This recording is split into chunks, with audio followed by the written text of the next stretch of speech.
you are tired, you don't know what's the battery percentage on your iPhone, no worries, this video is for you. I'll show you how you can turn on battery percentage on your iPhone.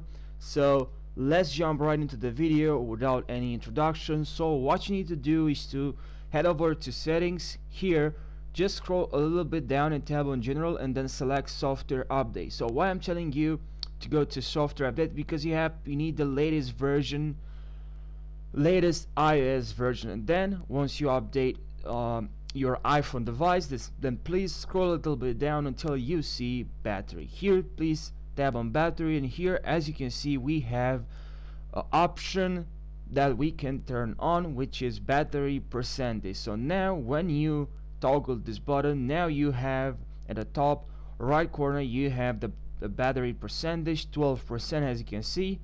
So it works. Thank you guys for watching this video. If you found this video helpful, don't forget to subscribe. This will help me a lot. I'm trying to hit 1000 subscribers. Don't forget to subscribe and like this video, and I'll see you guys now in the next video. Take care.